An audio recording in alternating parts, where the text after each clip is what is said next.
friends, welcome to Geeta Mami Recipes. In Geeta Mami Recipes la நம்ம மெட்ராஸ் சாம்பாரை பத்தி தான் பார்க்க போறோம். இதுக்கு தேவையான ingredients நான் இங்க வச்சிருக்கேன். அது என்னென்னன்னு நம்ம பார்க்கலாமா?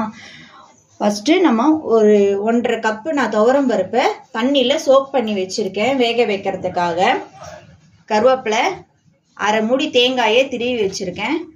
வறுக்கிறதுக்கு 1 டீஸ்பூன் உளுத்தம் பருப்பு, 5 காஞ்ச மிளகாய், 5 பல் பூண்டு, 1/4 டீஸ்பூன் ஜீரகம், அரை டீஸ்பூன் கொத்தமல்லி, ஒரு 10 ல இருந்து 12 மிளகு, ஒரு 1/4 டீஸ்பூன் போட்டுக்கோங்க. இது அரை டீஸ்பூன் கடலைப்பருப்பு, 1/4 டீஸ்பூன் வெந்தயம், கசகசா ஒரு 1/4 டீஸ்பூன். இது எல்லாத்தையும் நம்ம வறுக்கிறதுக்காக வச்சுட்டு இருக்கோம். தாளிக்கிறதுக்கு பெருங்காயம், 1/4 டீஸ்பூன் மஞ்சப்பொடி, அரை டீஸ்பூன் கொத்தமல்லி பொடி. சின்ன வெங்காயம் ஒரு 10 ல இருந்து 12 சின்ன வெங்காயம். இதுவும் சின்ன வெங்காயத்தை இது வேக வைக்கிறதுக்கு தனியாகவும் நம்ம வதக்கிறதுக்கு தனியாகவும் நான் வச்சிருக்கேன். இது நறுக்கி வச்சுட்டு இருக்கேன். இது ஒரு 20 சின்ன வெங்காயம், 3 தக்காளி பழம். இப்போ வாங்க எப்படி செய்யறதுன்னு பார்க்கலாம். ஊற வச்சிருக்க துவரம் பருப்புல நம்ம சின்ன வெங்காயத்தை போட்டு நல்லா வேக வச்சு எடுத்துடலாம். இப்போ அடுப்பில் ஒரு வானல் போட்டுக்கலாம். அதில் தேங்காய் எண்ணெய் தான் சேர்க்கணும். தேங்காய் எண்ணெய் கொஞ்சம் சூடானோடனே வறுக்க வச்சுருந்த வெந்தயம், காஞ்ச மிளகாய், பூண்டு, கடலைப்பருப்பு, உளுத்தம்பருப்பு, கொத்தமல்லி வேறு எல்லாத்தையும் ஒன்று ஒன்றா கொஞ்சம் அப்படியே பொன்னிறமாக ஆகிற வரைக்கும் வறுத்தெடுக்கணும். நீங்கள் கருக விட்டுறாதீங்க. இது ரொம்ப மெயின். கருக விட்டீங்க அப்படின்னா குழம்பு டேஸ்ட்டு மாறிடும். ஸோ இதை நல்லா சிம்மில் வச்சு பொன்னிறமாக ஆகிற வரைக்கும் வறுத்துக்கோங்க. இன்றைக்கி எனக்கு ரொம்ப போர் அடிச்சுதா, ஸோ நான் சமைக்க மாட்டேன்னு சொல்லிட்டேன். அதனால் எங்கள் ஆத்துக்காரே சமைக்கிறாரு. பாருங்கள் எப்படி அவர் சமைக்கிறாருங்கிறத. ஒன்று ஒன்றா போட்டு நம்ம வறுத்துக்கலாம் ஃபஸ்ட்டுன்னு சொல்லிவிட்டு இப்போ ஒன்றா போட்டு வறுத்துட்டுருக்காரு. இப்போ இதை நல்லா மிதமான தீயில் போட்டு வறுத்துக்கலாம். ஒன்று ஒன்றா வறுக்கணும்னு அவசியம் இல்லை. நமக்கு வறுக்கிற பதம் தெரிஞ்சதுனாலே போதும். வறுக்கரிச்சே துளியோண்டு மஞ்சப்பொடியை சேர்த்து வறுத்துக்கோங்க. நமக்கு சாம்பார் நல்லா எல்லோயிஷ் கலரில் இருக்கும். ஸோ துளியோண்டு இதில் கருவேப்பிலையும் போட்டு நல்லா வறுத்துக்கலாம். சிம்லே வச்சு வறுத்து எடுத்துக்கோங்க.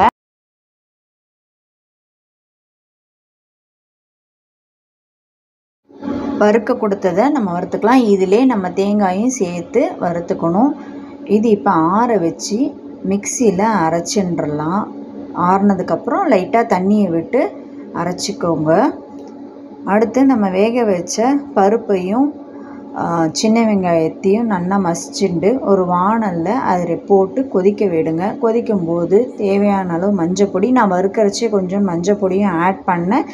இப்போ கொஞ்சம் உப்பு, மஞ்சப்பொடியை போட்டு நல்லா கொதிக்க வைக்கணும். இதிலே தக்காளி பழத்தையும் போட்டு மசிய, தக்காளி பழம் பச்சை வாசனை போகிறனா வெந்து தான் மசிய இருக்கும். வேகிற வரைக்கும் வச்சுக்கோங்க. இதில் மஞ்சப்பொடியும் நான் வச்சுருந்த கொத்தமல்லி பொடியும் ஆட் பண்ணியிருக்கேன். நல்லா கொதிக்கட்டும். தக்காளி கையால் அழுத்தி பாருங்கள். நல்லா மசிச்சுது அப்படின்னா அதான் கரெக்டான பதம். இதுக்கு தேவையான அளவு உப்பு போட்டுண்டாச்சு. இப்போ இது நல்லா கொதித்து வரட்டும். நான் இந்த சாம்பாருக்கு 1 ஸ்பூன் வெல்லம் போடுறேன். வெல்லம் போட்டால் கொஞ்சம் டேஸ்ட் அதிகமாகவே இருக்கும்.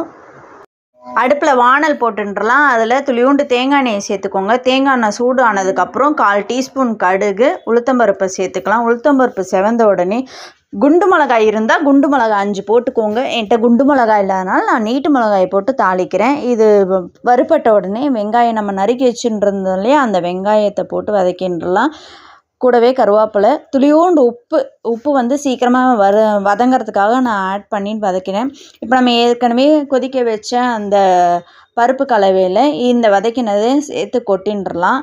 கூடவே நம்ம அரைச்சி வச்சுருந்தோம் இல்லையா, அந்த பேஸ்ட்டு, கொத்தமல்லி, கடலைப்பருப்பு, உளுத்தம்பருப்பு, எல்லாத்தையும் போட்டு வறுத்து நம்ம வச்சுருந்தோம் இல்லையா, அந்த பேஸ்ட்டை நல்லா கரைச்சி விட்டுக்கணும். எந்த அளவுக்கு கன்சிஸ்டன்சி சாம்பார் உங்களுக்கு வேணுமோ அந்த அளவுக்கு நீங்கள் தண்ணி விட்டு கரைச்சிக்கோங்க.